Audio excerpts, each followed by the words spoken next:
Right. Welcome, Streamline Business Strategies friends. So good to have you here for another fabulous interview with an expert to help my small business owners who participate in the group. It's been a little while. I haven't had one of these since December, so it's nice to get back in the groove again. And I am so excited about my guest today. So come on in as you come into the group.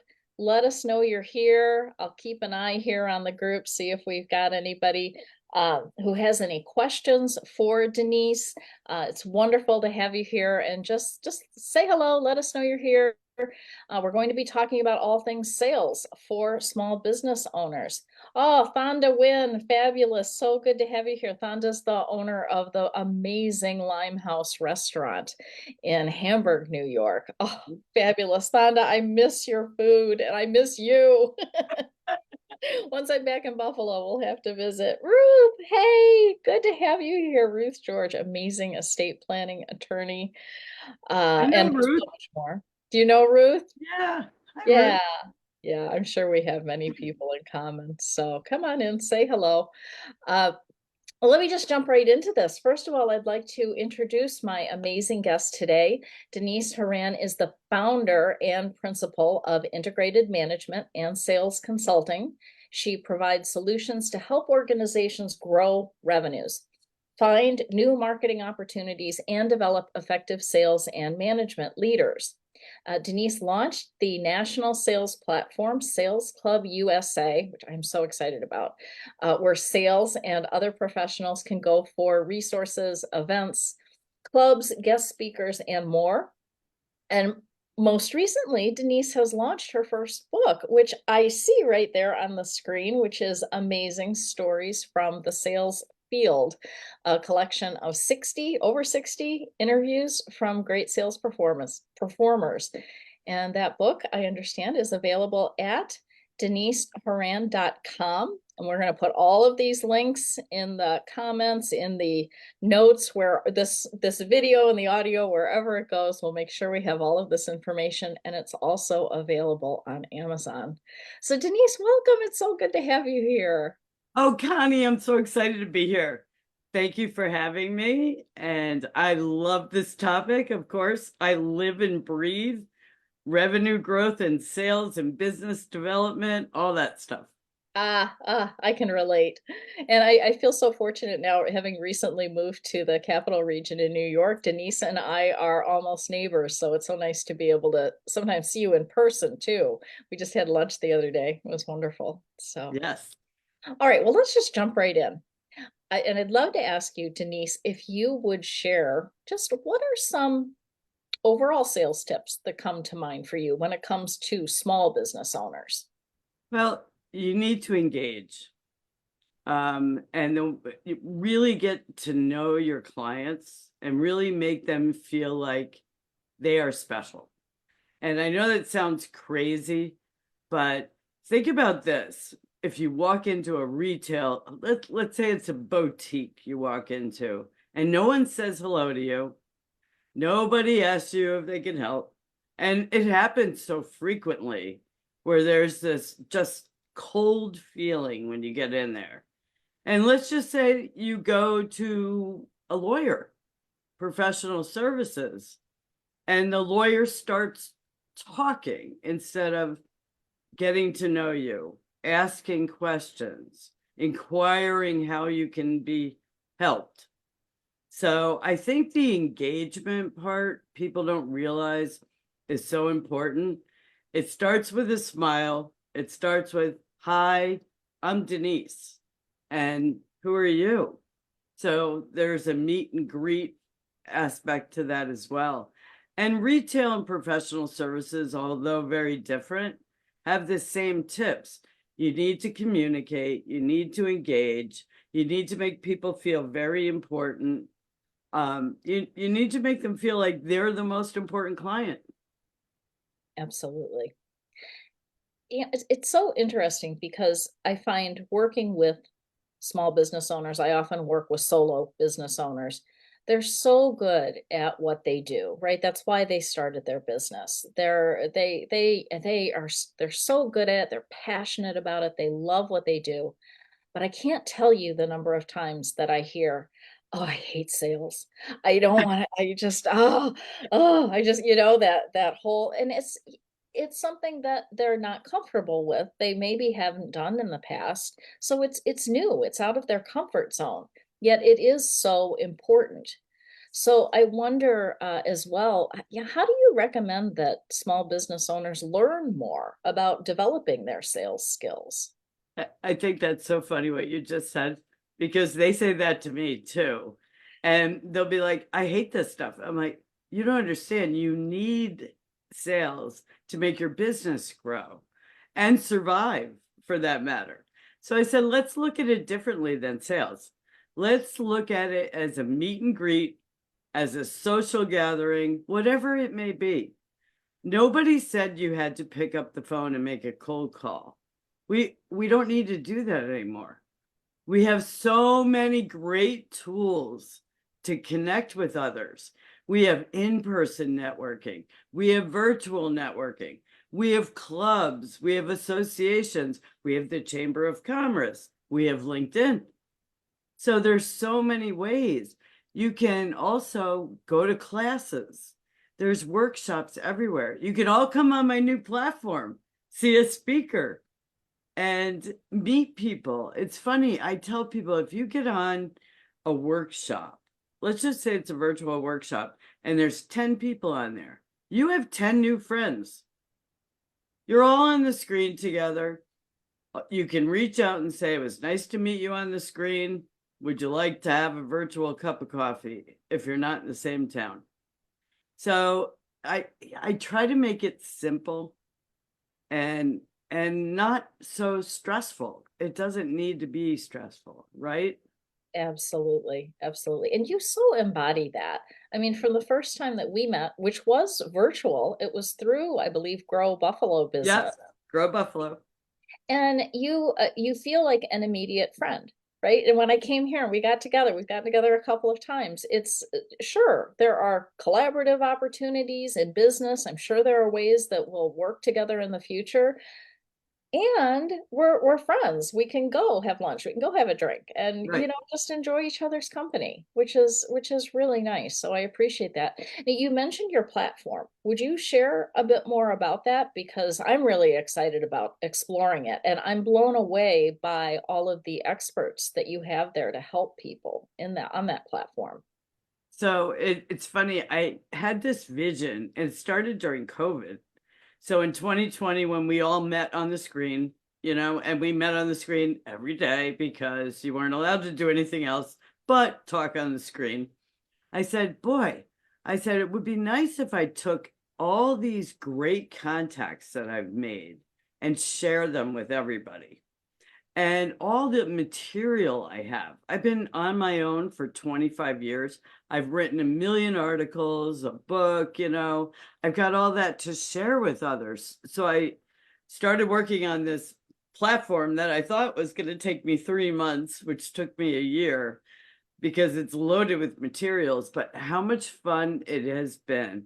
So you may go on as a member or a guest, and you can read articles, resources. You can study sales on there by yourself if you'd like. You can sign up to see a guest speaker. I am not limiting it to sales. There's sales, there's business development, marketing, HR, management. So I've found all these great people on these virtual networking events that I was on for 3 years and called them all and just said, would you like to come be a speaker on the platform? And then I market them. So the speakers kind of like me. So I put them all over my tons of social media platforms. I reach out to my network and say, you've got to see this speaker.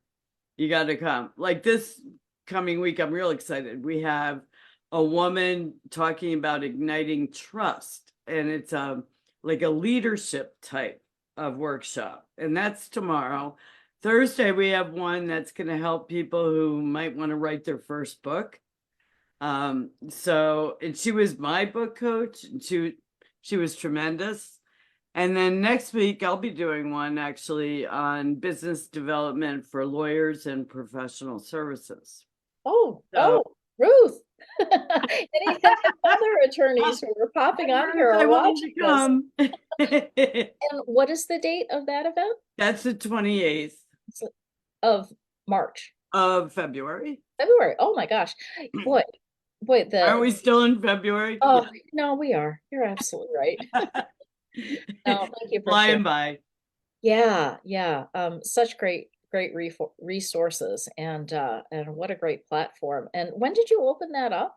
So I started it in late 2023, and it was during holiday season. So I just did a kind of a soft opening and invited friends on there. And I do have a virtual networking coming up on the 27th. I've had a few of those where people can just hop on the screen and, meet people and get to know what's on the platform. So it's only been open a few months. We're getting ready to put the press out nationwide in March. So hoping to make it a nationwide platform. That's exciting. Very exciting. Absolutely. So many of our small business owners are on a limited budget when Oh, it yeah. comes to so many aspects of their business, including marketing and sales. So I'm curious, are there some ways that you recommend that small business owners can be sure that they are addressing marketing and sales, even though they may be on a slim budget? There's a lot of things you can do for free. Or I shouldn't really say free because it takes a little bit of time. So, but you don't have to pay a lot of money. And I tell people the best thing that happened to marketing a small business is probably social media. And you just need to make sure you're addressing your target market. So if your target market is females, or your target market's corporate, or your target market's retail, you might want to use a different platform for each of those, and you can test them. You'll see where there's a lot of analytics out there, so you can see where the viewers are coming from. So I think that's probably the best thing that's been given to us in the last 10 years as far as marketing. I still am a very big fan of networking, whether it's virtual or in person. And a lot of times, if you're running a business from 9 to 5, you might want to do the 5 o'clock kind of networking.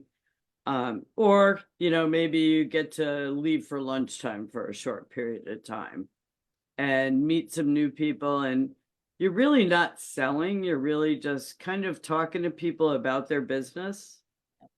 And a lot of times a coach can help you with saying, hi, my name's Denise. Tell me about your business, or what brought you here.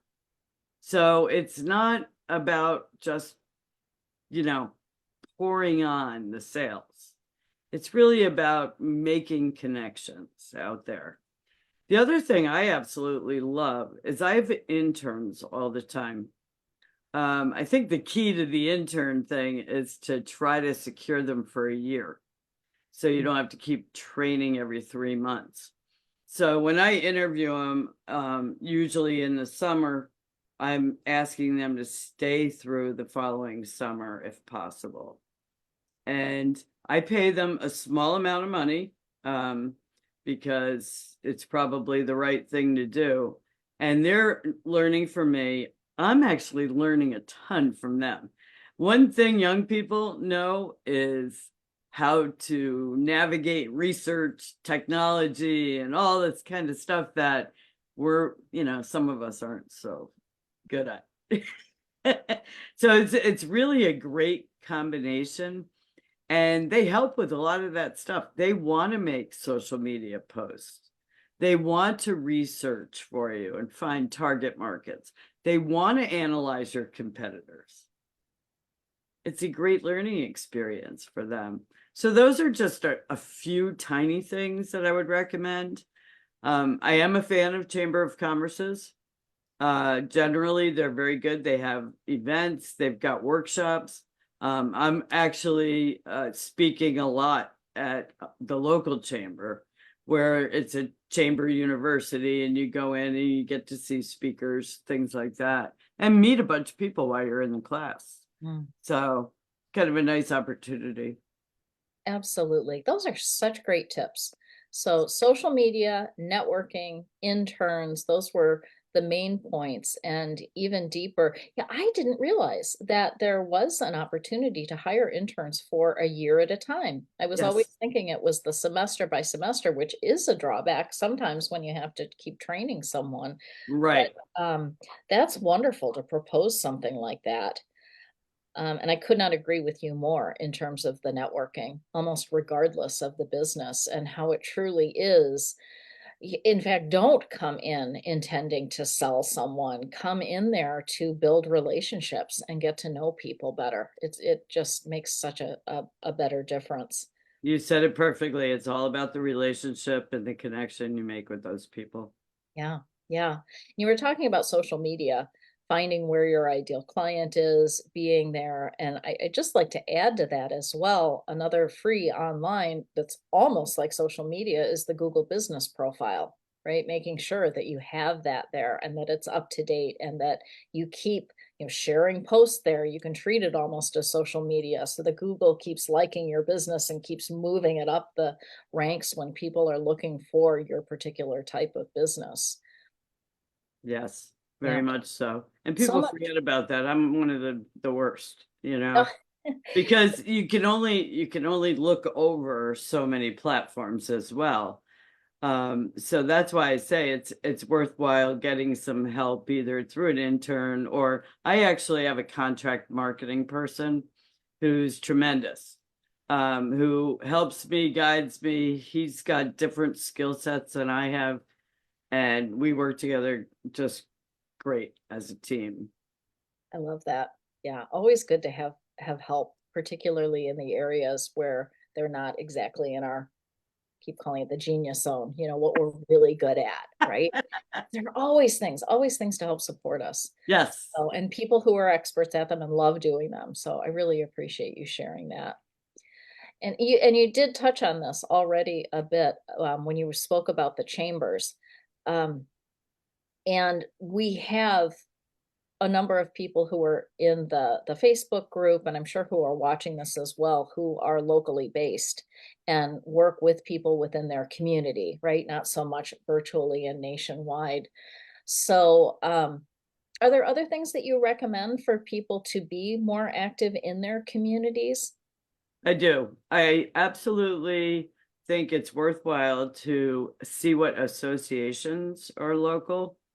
I'm a member of the American Marketing Association, and not only is it a national organization, it has local chapters. And we have a coffee outing every month. So we all gather. Actually, we have one almost every week, and it goes around to different areas in the region. And anyone can come and meet new people. And usually it's a group of 10 to 20 people for a cup of coffee at 8 o'clock in the morning or something. I really like that. Plus, the AMA allows you to go on to virtual lunch and learns.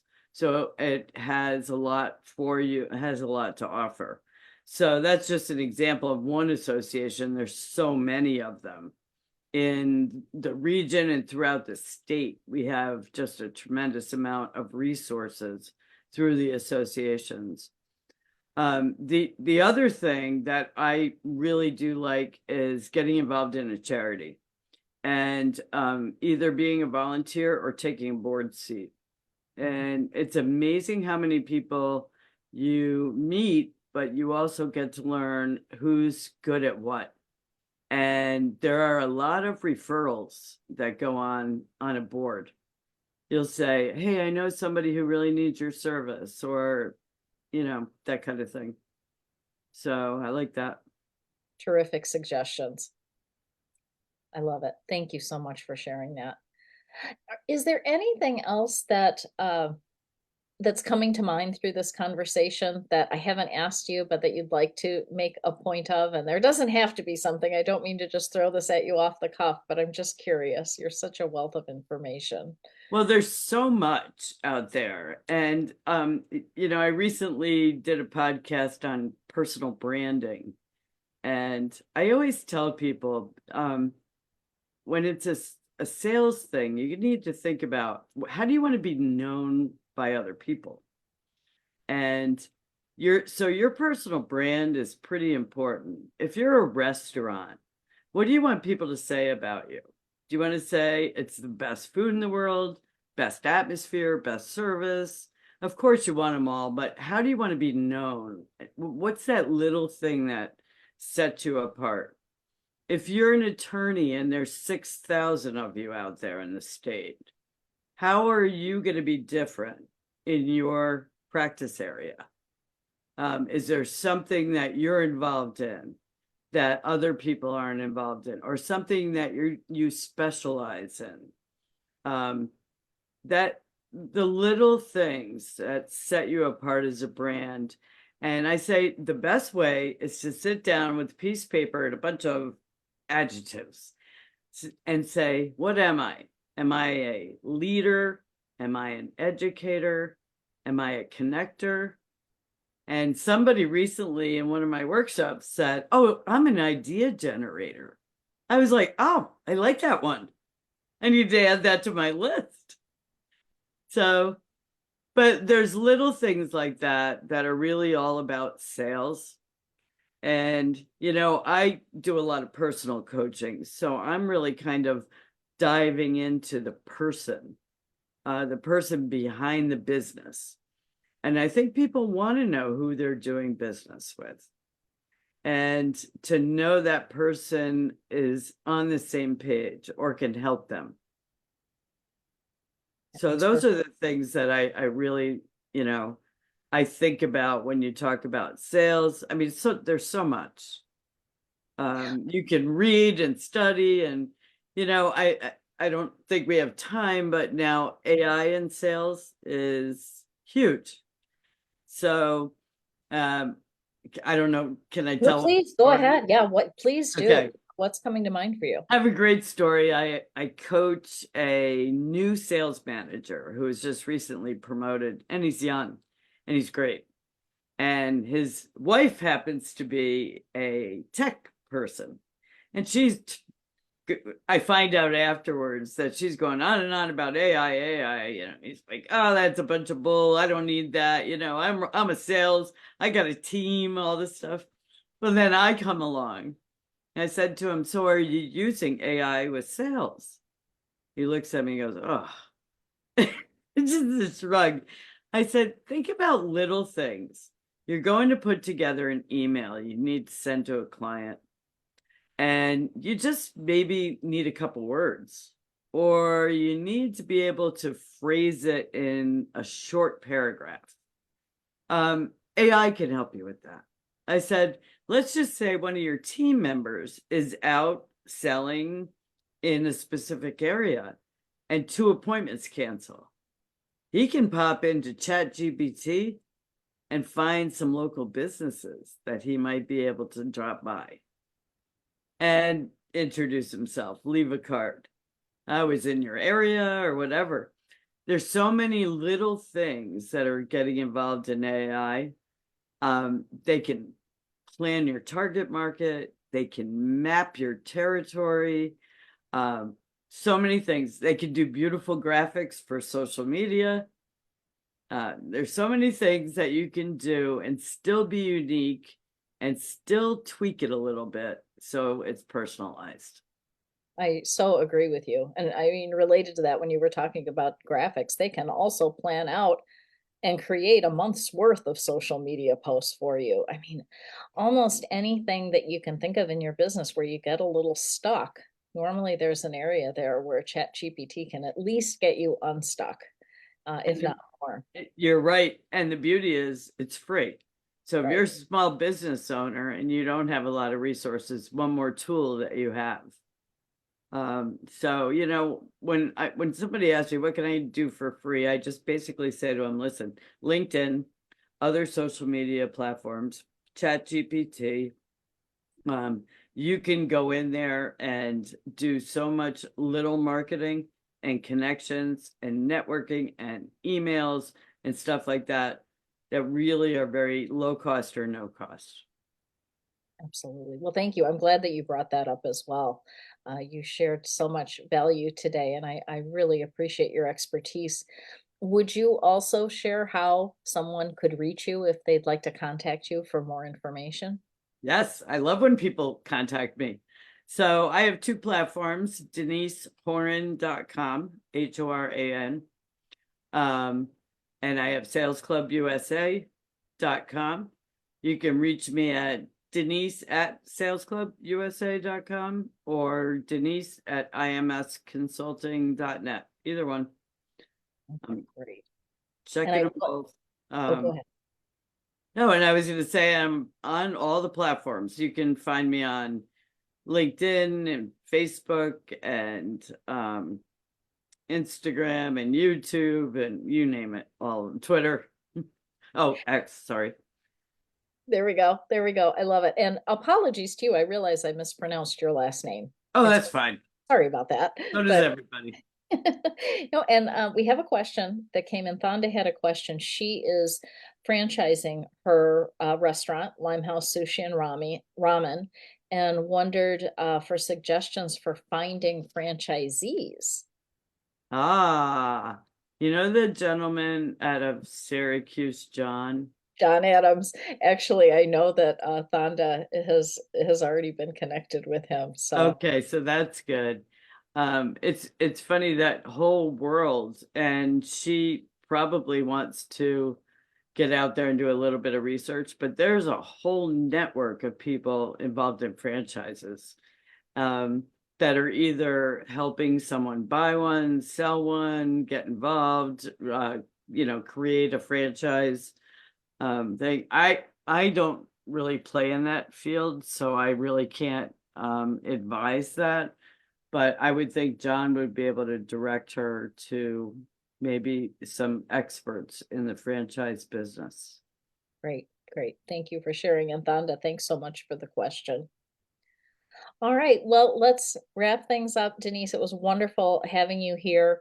And I will put your contact information in the post in the Facebook group as well as in the links in the on the YouTube and the podcast. All right, so it's such a pleasure having you here. Oh, that's great. Thank you so much, Connie. And, happy selling, folks.